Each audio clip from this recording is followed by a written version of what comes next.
गरीब लड़की बनी महारानी। बहुत समय पहले एक सुंदर राज्य था जिसका नाम था सूर्यगढ़।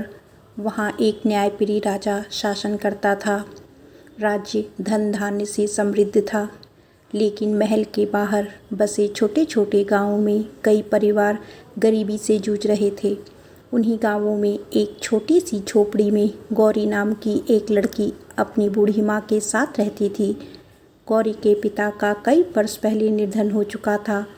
माँ दूसरों के घरों में काम करती थी और गौरी जंगल से लकड़ियाँ लाकर बाजार में बेचती थी। गरीबी इतनी थी कि कई बार दोनों को एक समय का भोजन भी नसीब होता था। लेकिन माँ हमेशा कहती थी, बेटी, धन से बड़ा इंसान का चरित्र होता है। यदि मन साफ हो तो भगवान भी साथ देता है। गौरी ने इन बातों को अपने जीवन का नियम बना लिया। वह गरीब थी, लेकिन कभी किसी से झूठ नहीं बोलती थी। जो भी उसके पास होता उसमें से थोड़ा हिस्सा किसी और ज़रूरतमंद को दे देती। एक दिन जंगल से लौटते समय उसे रास्ते में एक बूढ़ी औरत दिखाई दी। वह भूख और प्यास से बेहाल थी। गौरी के पास केवल 2 सूखी रोटियां थीं। उसने बिना सोचे समझे दोनों रोटियां उस बूढ़ी औरत को दे दी और खुद भूखी घर लौट आई। बूढ़ी औरत ने मुस्कुराकर कहा, बेटी, भगवान तुम्हारे त्याग का फल अवश्य देंगे। गौरी ने इसे एक साधारण आशीर्वाद समझकर भूल गई। कुछ दिनों बाद राज्य में घोषणा हुई कि राजकुमार विवाह करेंगे, लेकिन उन्होंने शर्त रखी थी कि वे किसी अमीर राजकुमारी से नहीं, बल्कि ऐसी लड़की से विवाह करेंगे जिसमें दया, ईमानदारी और सच्चाई हो। यह सुनकर पूरे राज्य की धनी लड़कियां महल पहुंचने लगी। सभी ने महंगे वस्त्र और आभूषण पहन रखे थे। गौरी ने महल जाने का सोचा भी नहीं। उसे लगा कि गरीब लड़की को कौन पूछेगा। इसी बीच बूढ़ी औरत और फिर उसके घर आई। उसने कहा, बेटी, तुम्हें भी महल जाना चाहिए। गौरी बोली, मेरे पास पहनने के लिए अच्छे कपड़े भी नहीं हैं। बूढ़ी औरत मुस्कुराई और बोली, सच्चाई से बड़ा कोई आभूषण नहीं होता। गौरी साधारण कपड़े पहनकर महल पहुंच गई। महल में एक अनोखी परीक्षा रखी गई थी। सभी लड़कियों को एक एक बीज दिया गया और कहा गया कि इन 3 महीने बाद इसे बीज से उगा हुआ पौधा लेकर आना। सभी लड़कियां खुशी खुशी बीज लेकर चली गई। गौरी ने पूरे मन से बीज लगाया, पानी दिया, धूप दिखाई, लेकिन बीज अंकुरित ही नहीं हुआ।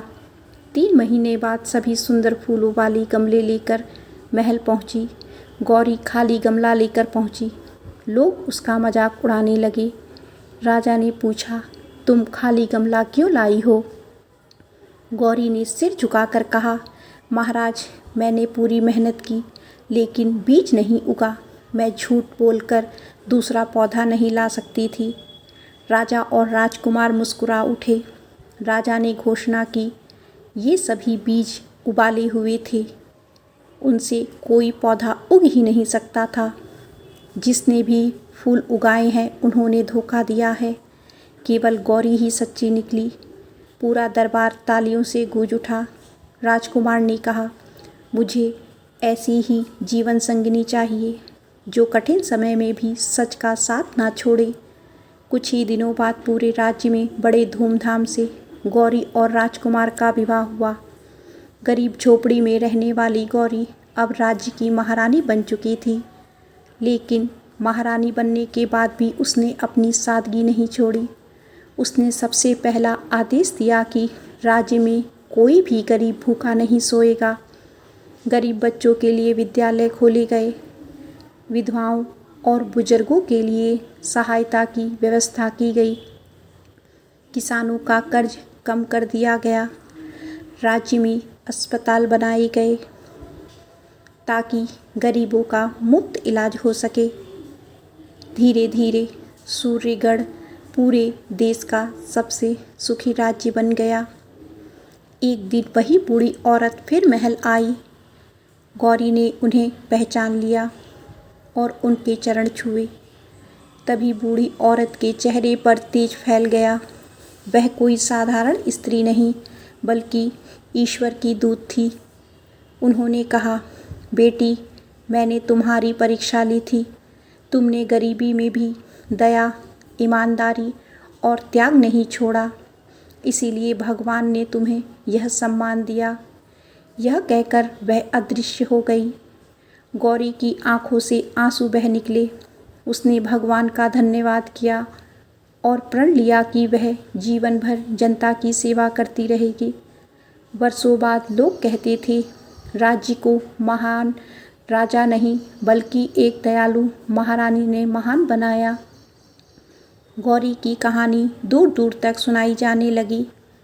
लोग अपने बच्चों को उसकी कहानी सुनाकर सिखाते कि इंसान की असली पहचान उसके कपड़ों या धन से नहीं बल्कि उसके कर्मों और संस्कारों से होती है।